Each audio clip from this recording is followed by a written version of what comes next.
So if you are able to trace the messages that I am bringing to you, actually this is the third part of that message. May connection po yan. We began doon sa first message ko 3 Sundays ago o 2 Sundays ago na who do you say I am?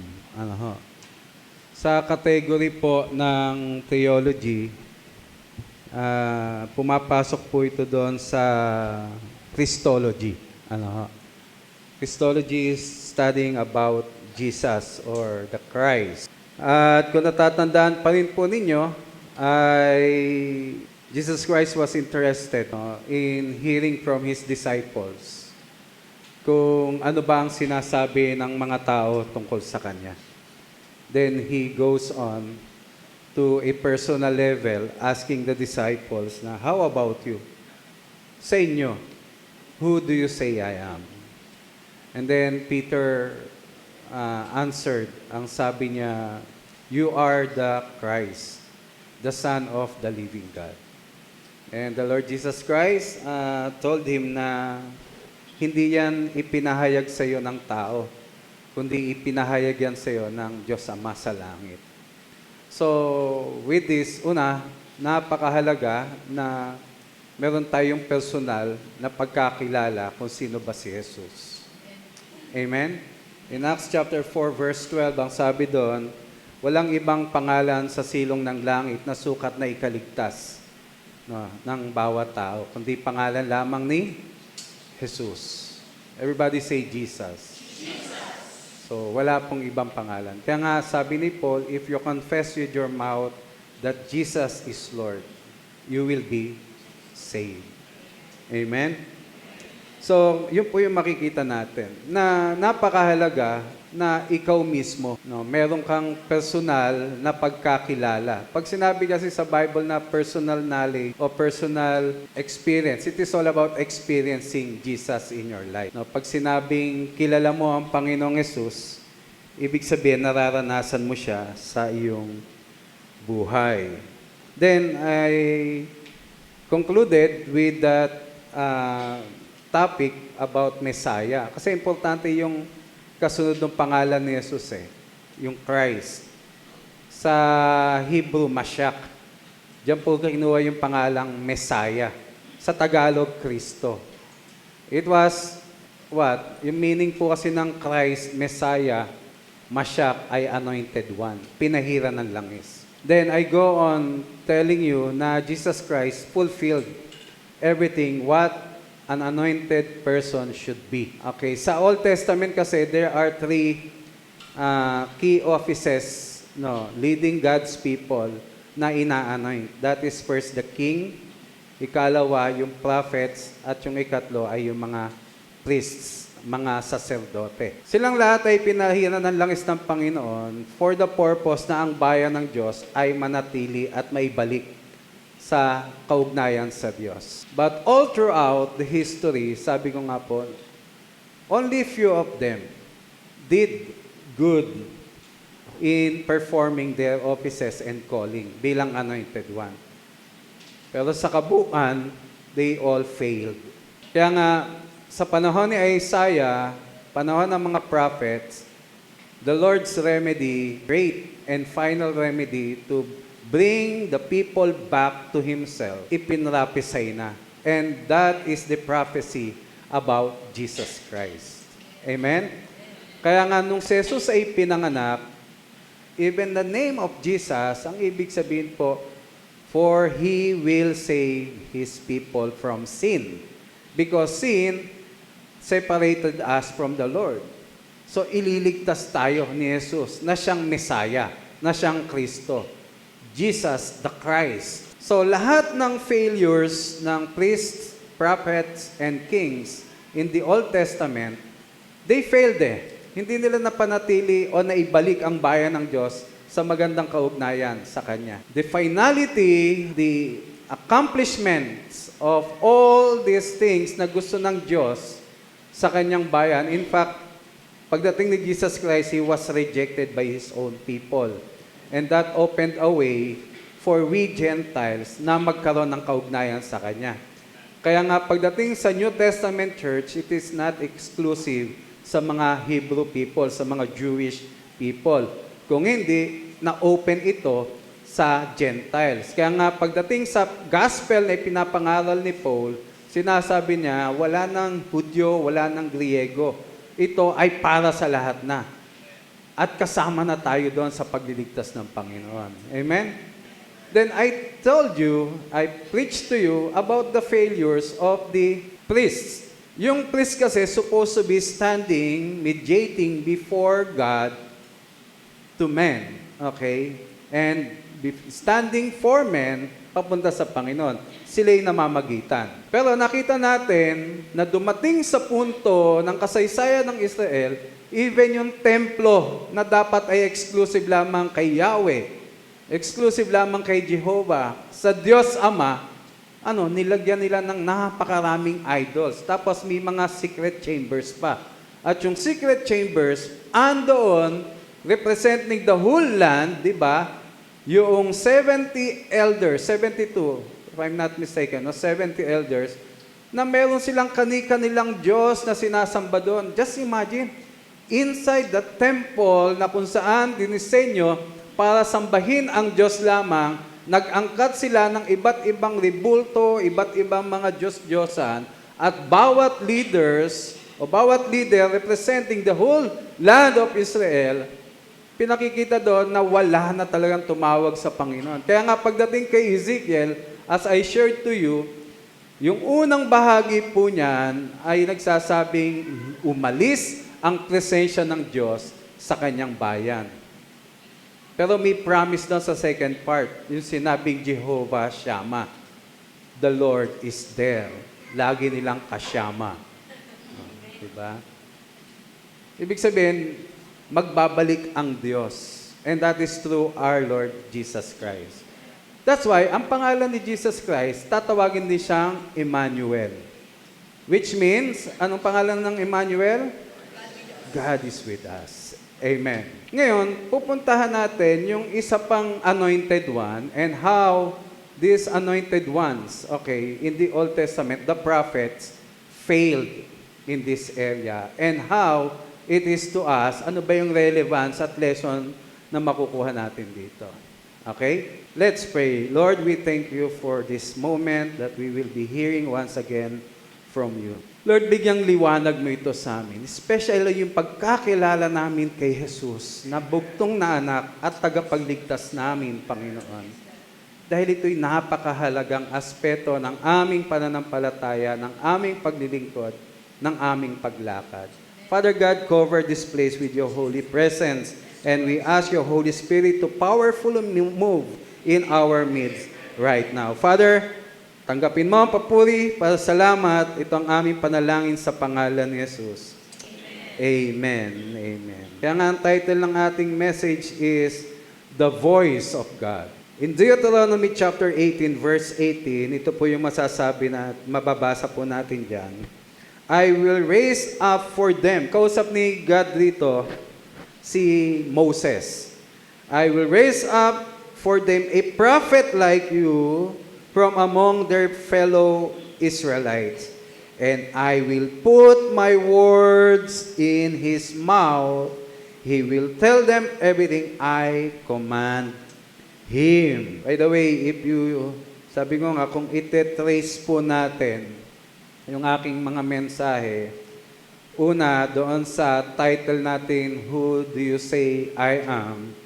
Binigyan po natin ng pansin doon. Number 1, the importance of having a personal relationship and experience with God through Jesus Christ. So kung makikita po natin, yung tinatakbo ng ating pong aralin is yung prinsipyo paano tayo magkaroon ng meaningful relationship with Jesus Christ. Ang unang-una, magkaroon tayo o yung kahalagahan ng personal na relasyon at karanasan with God through our Lord Jesus Christ. And number 2, makita natin dyan the importance of intimacy with God. Kaya nga, sabi lang sa Samuel chapter 2, verse 35, sa 1 Samuel, I will raise up a priest, ang sabi doon.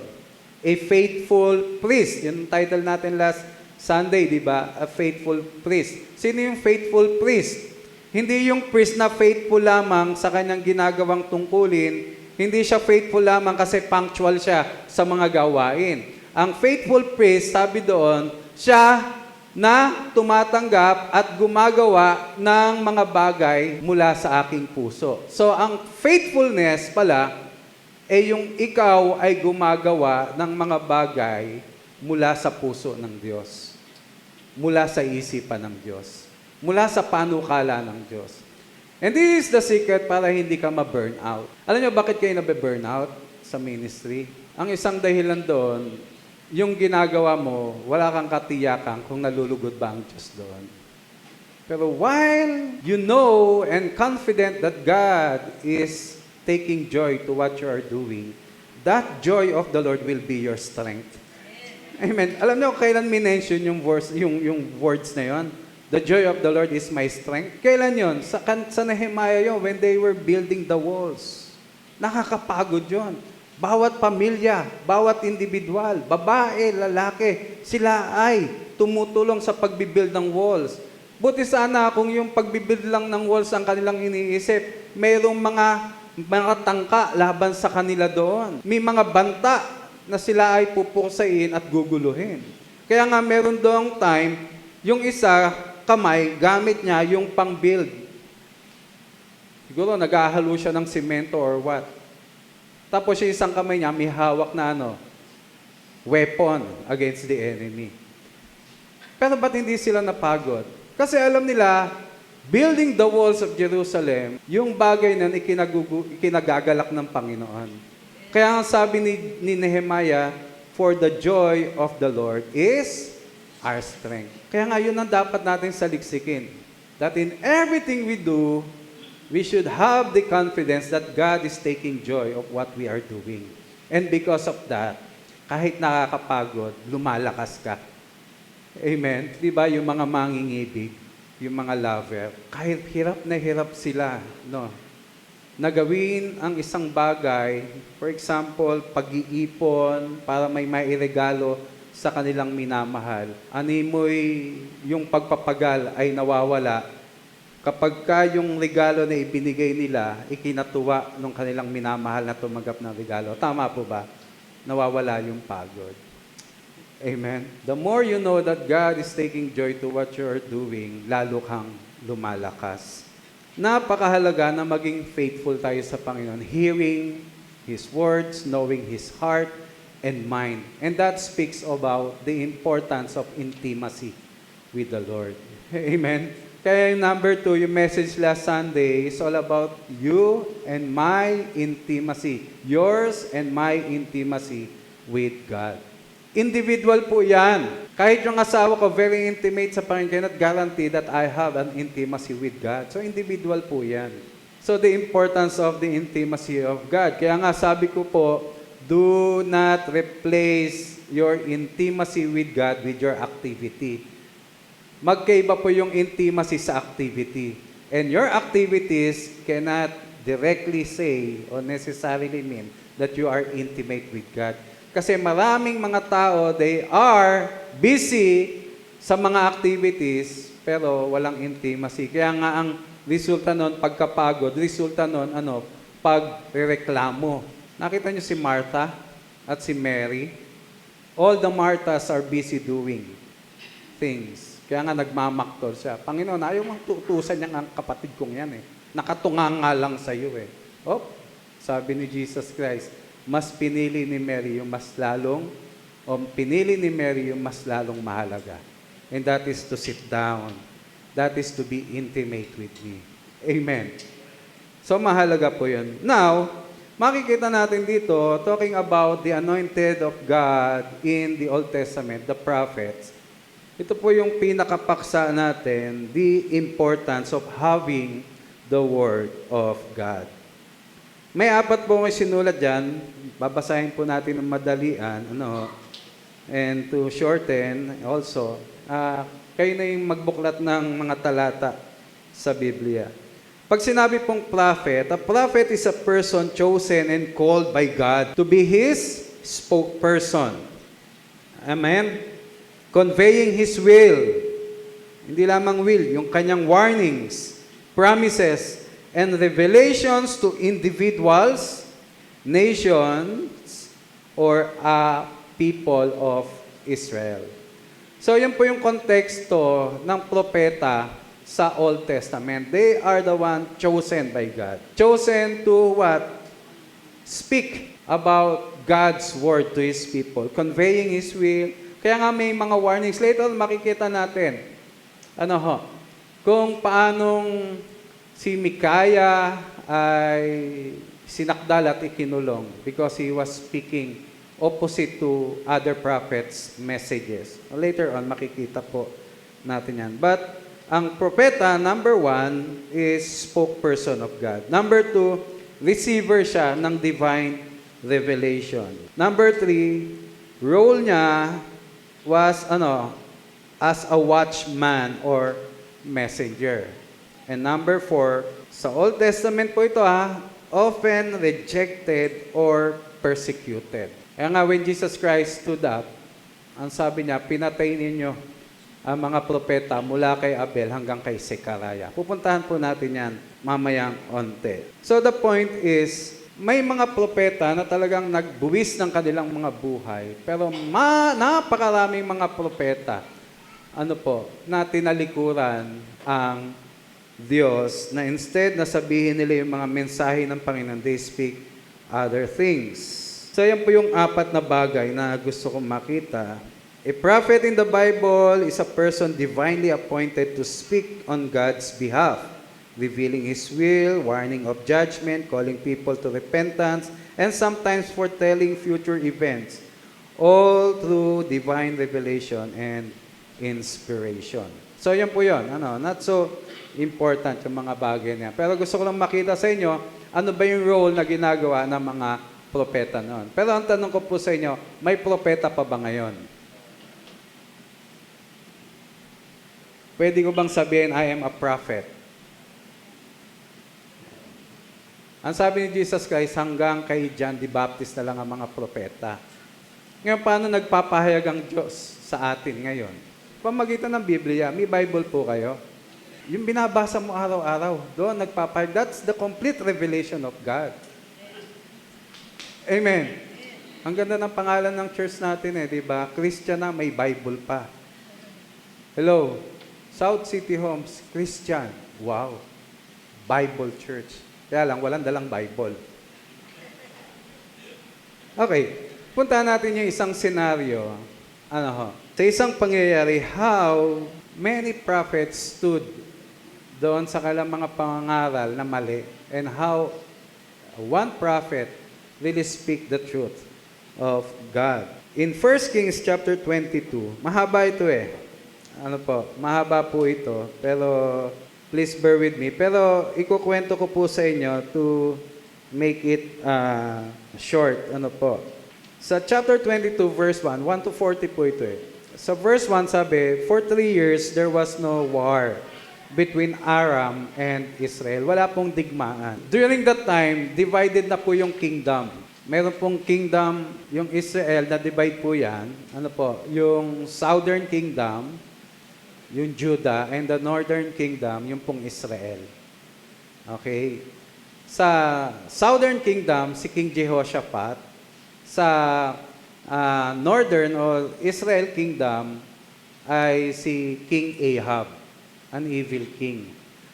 So for 3 years, wala pong digmaan ng Israel at saka Aram. Then Jehoshaphat, the king of southern kingdom, Judah, visited King Ahab. And then sa harapan ng mga tao o ng kanyang mga official, sabi ni Ahab, di ba yung Ramoth Gilead ay atin, sabi niya. Parang West Philippines silang, Sabi ni Ahab sa kanyang officials, di ba atin yung Ramoth Gilead? Di ba dapat lamang nakunin natin yun? At angkinin, yung dapat ay atin? So, ibig sabihin nun, pakikipagdigma yun sa mga Arams, okay? O Arameans. Ngayon, sabay tanong niya kay King Jehoshaphat, sasamahan mo ba kami sa digmaan na ito? Tingnan niyo po yung sabi ni Jehoshaphat in verse 5. Chapter 22, verse 5. Ano sabi niya? But Jehoshaphat also said to the king of Israel, first, seek the counsel of the Lord. Wow. Sino ngayon na nagbavalue sa salita ng Diyos? Si Ahab o si Jehoshaphat? Jehoshaphat. Di ba bago ka magpasya, dapat alamin natin kung ano yung kalooban ng Diyos. Amen? Ilang major decisions in your life na basta ka na lang nagpasya at di mo kinilala ang Panginoon? Gaano kahalaga na siksigin mo ang salita ng Diyos bago ka gumawa ng mga desisyon sa buhay? Yan man ay tungkol sa pagpapamilya, yan man ay tungkol sa negosyo, yan man ay tungkol sa pag-aaral, pagpapakasal, yan man ay tungkol sa ministeryo na papasukin mo. Yan man ay mga desisyon na ginagawa mo. Pag-acquire ng mga properties, pagpili ng mga dapat bilihin o gawin. Sabi ni King Jehoshaphat, di ba parang maganda yatang unahin nating alamin ang kalooban ng Panginoon. Verse 6, tingnan niyo po. So the king of Israel, si Ahab, brought together prophets. How many? 400 prophets. And asked them, shall I go to war against Ramoth Gilead? Or shall I refrain? Ano sabi nila? Go, they answered, for the Lord will give it into the king's hand. Majority. Not majority. Unanimous. How many prophets? 400. Tingnan niyo po yung sumunod na verse. Verse 7. But Jehoshaphat asked, is there no longer a prophet of the Lord here whom we can inquire of? Hindi ba sapat yung 400? O is there something in his heart na hindi siya payapa? Alam niyo, huwag kayong magpapasya ng isang bagay hanggat wala kang inner peace. Kasi isa yan sa indikasyon that you are doing right before God. Paano wala siyang kapatid? Wala na ba talagang propeta ang Panginoon? Napansin niyo? In a way, in a sense, or parang mutually, sinasabi ni parang hindi naman sa Diyos yan eh. Wala bang galing sa Diyos talaga? Tingnan niyo yung sumunod na talata. The king of Israel answered Jehoshaphat, there is still one prophet through whom we can inquire of the Lord, but I hate him because he never prophesies anything good about me, but always bad. He is Micaiah, son of Imlah. The king should not say such a thing. Jehoshaphat replied. Sabi niya, meron pang isa si Micaiah, kaya lang, I hate that person. I hate that pastor. I hate that leader. I hate that. Why? Wala naman siya sinabing maganda sa akin eh. Puro masama. Ulitin yung sinabi ko sa inyo, anong gusto nyo? Magandang salita pero binobola ka lang at punong-puno ang kasinungalingan? O doon ka sa masakit pero totoo? At yung lagi kong sinasabi, naririnig ko din to sa aking ate, walang magmamalasakit sa'yo kundi nagmamahal sa'yo. Amen. At bahagi ng pagmamalasakit, itama at ituwid ka. Hallelujah for that. Kaya kayo mga anak, pag pinagagalitan kayo ng mga nanay ninyo, huwag na kayo sumagot. Para sa atin kung lahat yan, wala na siyang sinabing maganda sa akin, puro masasama. Ano sabi ni King Jehoshaphat? Huwag kang ganyan magsalita, dahan-dahan. Di ba? Uy, the king should not say such a thing. Ulitin ko rin yung sinabi ko sa inyo ng isang linggo, kung sa pagharap mo sa salita ng Diyos, sa pakikinig mo ng mensahe ng Panginoon, nasasaktan ka, magpasalamat ka. Ibig sabihin, tumatalab ang salita ng Diyos sa buhay mo. Amen po ba? Sabi mo sa katabi mo, hoy, makinig ka. Ano iniisip mo eh. So verse 9, sabi niya, dalhin niya si Micaiah dito, dalhin dito, sabi niya. Pagdating ni Micaiah, pinasundo siya eh. Sabi noong messenger, verse 13, noong officer na nag-akay sa kanya, the messenger had gone to summon Micaiah, said to him, look, the other prophets without exception are predicting success for the king. Let your word agree with theirs and speak favorably. Pinaalalahanan na, huy, 400 yon.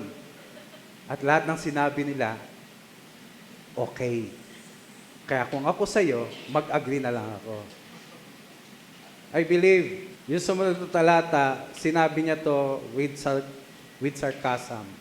Ito yung sumunod na talata. Surely as the Lord lives, I can tell him only what the Lord tells me. Diba? Ang sasabihin ko lang sa kanya, kung ano yung pinasasabi ng Panginoon. Not with sarcasm, hindi pa pala ito yung sinasabi ko. Pero ito yung importante sa katatayuan ng mga propeta. Spokesperson nga sila ng Panginoon eh.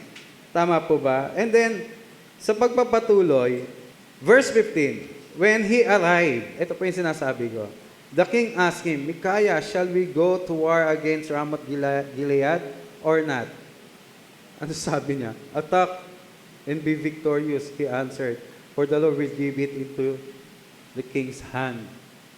Di ba yan naman yung gusto niya marinig? Alam niyo kung minsan, ito ang nakakalungkot sa mga nagsasaliksik ng payo eh. Meron ka ng pasya. Lord, sino ba yung mamahalin ko? Si ganito o ito? May pinili ka na actually eh. Minsan, kaya ka nagsasaliksik ng counsel, gusto mo lang na may mag-agree sa'yo. Tama ba? Gusto mo lamang na, mayroong sasang-ayon doon sa gusto mo. Ang sabi niya, sige. Andiyan yung magagaling mong 400 eh. Sige. Pero pansinin niyo po, even the king, si King Ahab, understood this. No, siya mismo walang kapayapaan. Tingnan niyo, verse 16. The king said to him, how many times must I make you swear to tell me nothing but the truth in the name of the Lord? Alam din ni Micaiah eh. Ay, alam din ni King Ahab eh. Hindi rin siya satisfied doon eh. Kahit ikaw, sa mga naririnig mo, may mga pagkakataon, hindi ka fully convinced. Verse 17. Ito yung word ng Panginoon. Then Micaiah answered, I saw all Israel scattered on the hills, like sheep without a shepherd. And the Lord said, these people have no master. Let each one go home in peace. Ano yung pinakita? Huwag kayong makipagdigma. Magsisipangalat lang kayo. Mapapahama kayong lahat. Verse 18. The king of Israel said to Jehoshaphat, didn't I tell you that he never prophesies anything good about me, but only bad?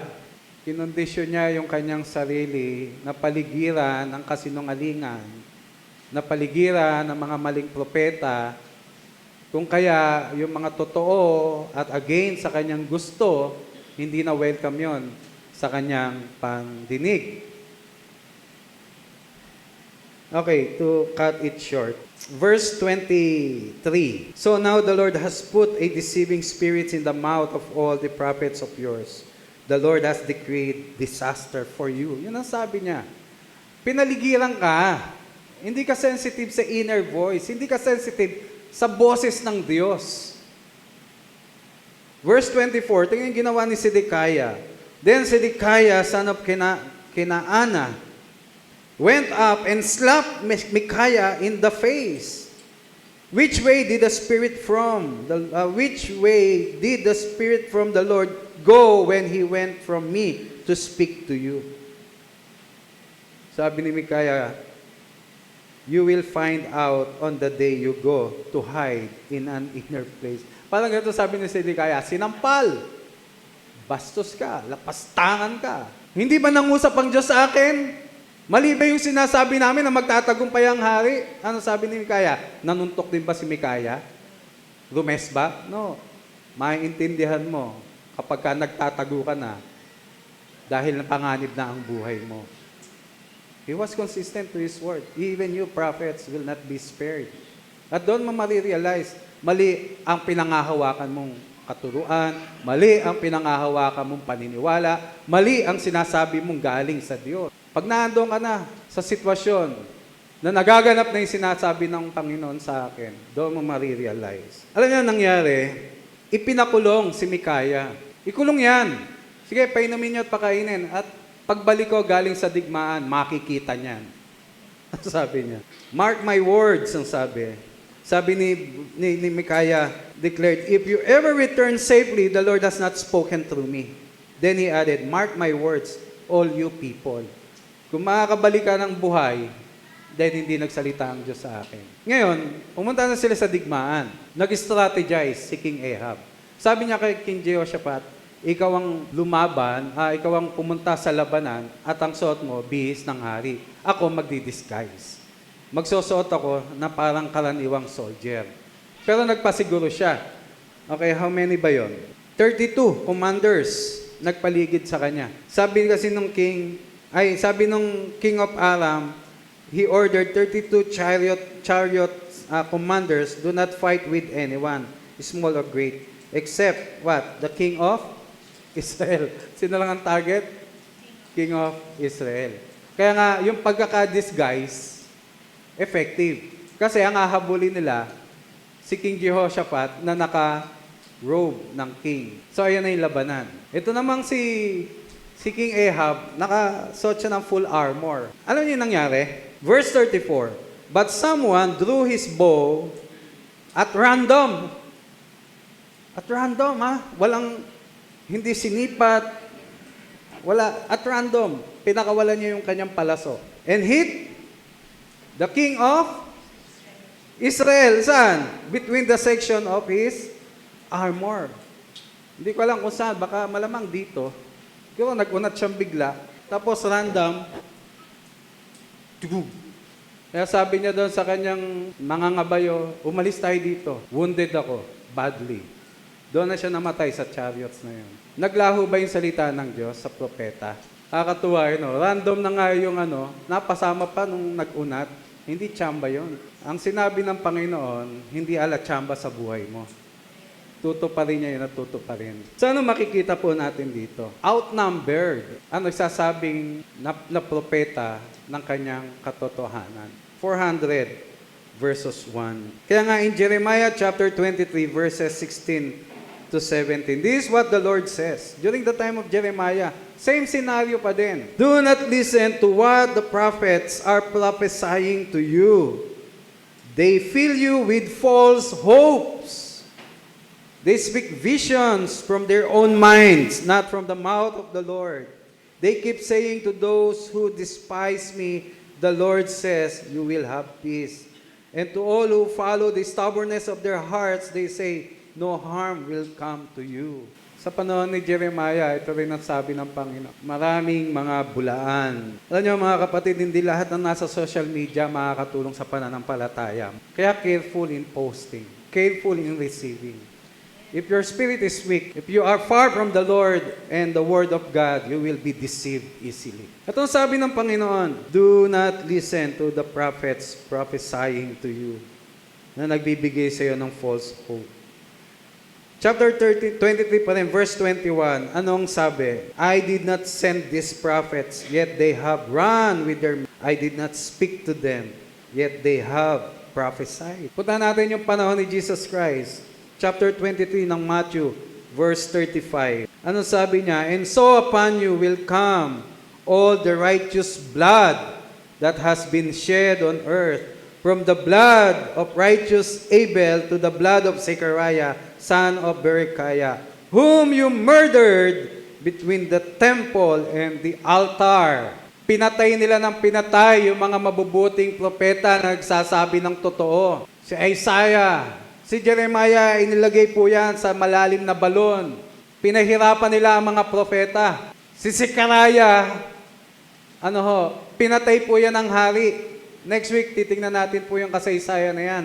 Pero ang sabi ng Panginoong Yesus, between the ark and the sanctuary, between the temple and the altar. Just imagine, yung lugar na kung saan ang kapangyarihan, ang pag-ibig ng Diyos, ang kanyang katotohanan ay nahahayag, doon naganap ang pagpatay sa mga isinugo ng Diyos. Doon sila pinatay. between the temple and the altar. Tinanong ko to sa Panginoon, Lord, ano po ibig sabihin nito? Yes, even in the name of worshiping the Lord, even in the name na nag-gather para sa Panginoon, there is deception. There is such things na alin, aalisin ka sa presensya ng Panginoon. Paano minamurder ang mga propeta ngayon? Paano minamurder? How do we murder the prophets today? Ano nga po ba yung propeta ngayon? Bible. When you disconnect yourself to the Word of God, that is the beginning, and that is how you murder the prophets. Inilalayo mo yung sarili mo sa salita ng Diyos. Amen po ba? Alam ko, minsan nakukulitin na tenga ninyo sa dinig ng MTM. Mga kapatid, that's the only way para marinig mo ang kapahayagan ng Panginoon. Kaya huwag mong gawing kabugnutan o anumang mga bagay o kasalan ng bagay na yan. Kasi that's the only one. That's the only way na mga pangusap ang Panginoon sa atin. That's how we murder prophets today. We separate, we disconnect ourselves from the prophets. Ano po ako nakita? Ano po kami? May nilagay po ako dyan na dalawa na consequence when we disconnect ourselves from the Word of God. Number one, we will become vulnerable to deception. By disconnecting ourselves from the Word of God, we become vulnerable to deception. Ano yung vulnerable ka sa deception? Dali kang matangay, madali kang madaya, madali kang sumablay sa mga pagpapasya sa buhay. Si Jehoshaphat, anong sabi niya? Wala bang propeta na pwede natin pag-inquirean?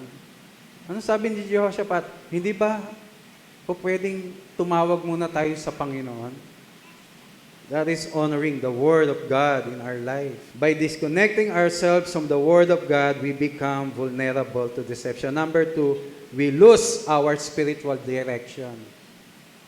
We lose our spiritual direction.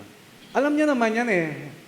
Habang ikaw ay tumatagal sa Panginoon, nawawala yung sense ng direction mo spiritually. Nagiging makasarili ka. Walang patumangga ang mga sinasabi mo, makasakit ka o hindi. Nawawalan ka ng pagmamahal. Kinatatamaran mo na dumalo sa gawain. Kakaroon ka na maraming issue sa puso na dati naman ay napagtatagumpayan mo na. Dumadating ka sa punto na hindi mo na malaman kung yung ginagawa mo ay nakalulugod pa ba sa Panginoon. Because we disconnect ourselves from the Word of God. That's why, sabi ko nga po, the title of our message is The Voice of God. Pakinggan natin kung ano yung sinasabi ng Diyos para sa atin. 2 Timothy chapter 4, verses 3 to 4. Anong sabi diyan ni Paul? For the time will come. Darating ang oras, ang panahon. At naniniwala ko, ito na yung panahon na yon. When people will not put up with sound doctrines. Kaya nga ulitin ko, napakahalaga ng doctrinal class. Napakahalaga ng pag-aaral ng mga doktrina. Huwag nating katamaran yan. Maging malalim tayo sa aral ng Panginoon. People will not put up with sound doctrine. Instead, to suit their own desires, they will gather around them a great number of teachers to say that their itching ears want to hear. Mas pupuntahan nila yung mga nagtuturo na kumakamot ng kanilang tenga, na nangangating tenga. Ibig sabihin, yung mga gustong marinig ng kanilang tenga. Katulad ni King Ahab, nasasabihin, wala ka naman sinabi sa akin, maganda, puro pangit. Kahit pangit, basta totoo. Amen po ba? Pero hindi yan tungkol sa boyfriend mo, ha? Kahit pangit sa pandinig, basta totoo, yakapin mo. Lalo na kung galing sa salita ng Diyos.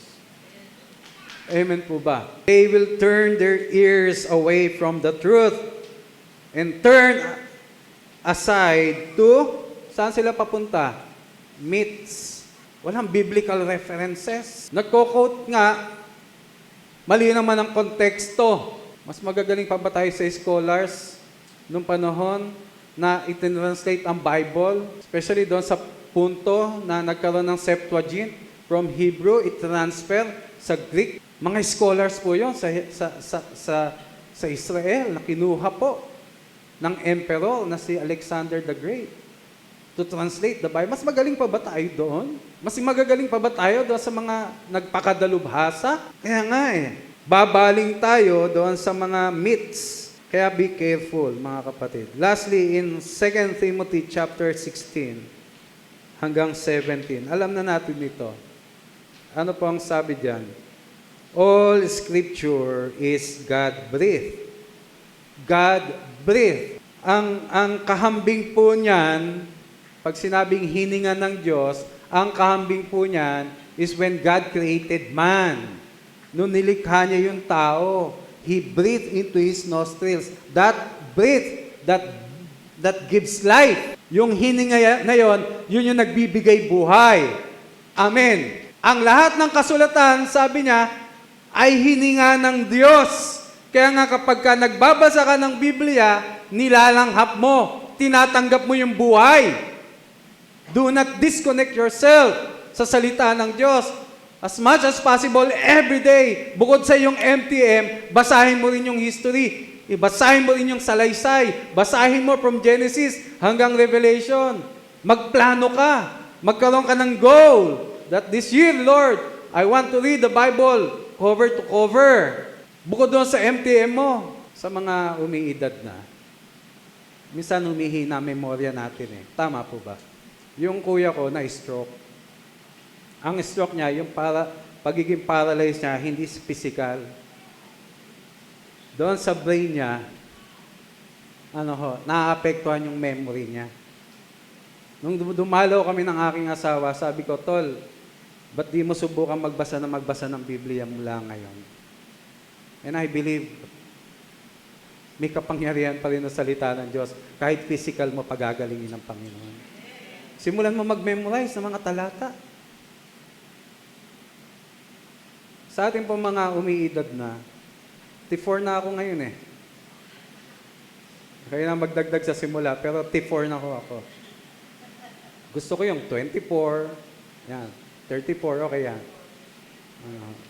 Simulan natin magbasa. Kesa browse ka ng browse na ganyan. Kung ano makikita mo dyan Punta mo Biblia. Simulan mo magbasa. Tatalas ang isip mo. Siya sharpen ang Panginoon ng memory mo. Amen po ba? God breathed. Yun po yung kahambing niyan. Kaya nga sabi, and man became a living being. Kailan siya naging living being? When God breathed. When we read the Word of God, uulitin ko, nilalanghap natin ang hininga ng Diyos. Yung salita ng Diyos. Yung nagbibigay buhay sa atin. Kung mausap ka ng mga taong nagsasabing sila'y mananampalataya na wala at malayo sa salita ng Diyos, ano ang mga sasabihin nila? Reklamo, problema sa buhay, kapaitan. Pero, kung mausap ka ng isang mananampalataya na malapit sa salita ng Diyos, nagme-meditate sa kanyang araw-araw na buhay ng salita ng Diyos, yes, pwedeng may kapaitan siya, pwedeng may problema siya, pwedeng meron siyang mga kalungkutan at reklamo. Alam mo sasabihin niya, kabutihan ng Diyos, katapatan ng Diyos, pupurihin niya pa rin ang Panginoon. Useful daw ito for teaching, rebuking, correcting, and training in righteousness so that the servant of God may be thoroughly equipped for every good work. Amen. The voice of God. Yung propeta sa Old Testament, buhay pa rin yan sa atin sa panahon ngayon. Kasi nandoon na sila sa Biblia. Pangungusap ng Diyos, mas mapalad tayo. Kasi sa kanila, portion by portion pa lang. Kaya nga kahit sa 1 Peter, kahit ang mga anghel, kasama ng mga propeta, they were eagerly waiting for the fulfillment of the coming Messiah ni Jesus Christ. Hindi nila alam paano tutubusin ang sangkatauhan. Hindi nila alam paano pag-uugnayin ang mga Hintil at mga Hebreo. Hindi nila alam paano dadating kaligtasan sa sanlibutan. Kasi portion by portion. But we have the Bible now, the complete revelation of God. Lahat ng katanungan natin naandyan sa Biblia. Kaya maririnig natin ang tinig ng Diyos. Amen? The voice of God. Tayo manalangin. Father God, we are so thankful for your word this morning. Ama, iadya niyo po kami at ilayo doon po sa asal, katulad po ni King Ahab, na namumuhi sa katotohanan, namumuhi sa propeta mo na nagsasabi ng totoo, na mas pinili, Panginoon, yung maraming audience ng mga propeta na nagsasalita ng pambobola, nagbibigay ng false hope, mga maling salita. And Lord, even during the time of Jeremiah, this was your warning, Panginoon. May mga propeta na para bagang sasabihin nila ang totoo, pero hindi mo sila sinugo.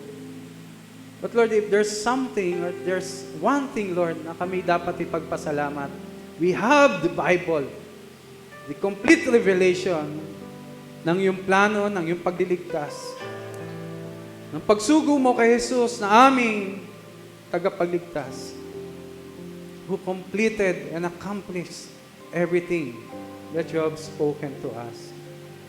Kaya sa Kanya, Panginoon, kaming lahat ay mayroong katiyakan, Panginoon. Ama, dali niyo po kami lagi sa iyong mga salita. Every day, Panginoon. Every single day, and every moment of our life. Ang maging bulay-bulay namin, Panginoon, ay yung mga salita. Lord, we do not want to murder any prophet today. We want to sit down and listen. Doon po sa mga inspired words that they uttered from you, O Father God. We ask your Holy Spirit that as we receive your word, Panginoon, matranslate ito into a powerful life, a transforming work sa bawat isa sa amin. Ama, palalayimin mo po kami sa iyong mga salita. Patatagin niyo po kami upang hindi kami madala ng maling aral, upang hindi kami madala, Panginoon, ng mga myths, ng mga sabi-sabi. Lord, bigyan niyo po kami ng steadfast heart because your word is filling up our hearts. Lagi kami mayroong conviction, Panginoon. At ganun sa mga kapatid ko, Panginoon, Lord. Sa mga major decisions and even in minor decisions, O Lord, na kanilang gagawin, Lord, ituro niyo po sa kanila na una ay saliksikin nila, Panginoon, ang iyong salita. Dahil hindi ka po tahimik, Panginoon, sa mga nangyayari sa amin. Mangusap ka, O Diyos. Ang salita mo'y tanglaw, ang salita mo'y liwanag, Panginoon, sa aming landas. Sa bawat hakbang namin, ang salita mo'y kailangan namin, Panginoon. Lord, help us to always identify your words, O God, and to set aside other words that we are hearing. Because only your word, O God, can lead us to a wonderful life, O God, that you have planned for all of us. Father, we thank you for Jesus Christ is the Anointed One. He is your word that became flesh.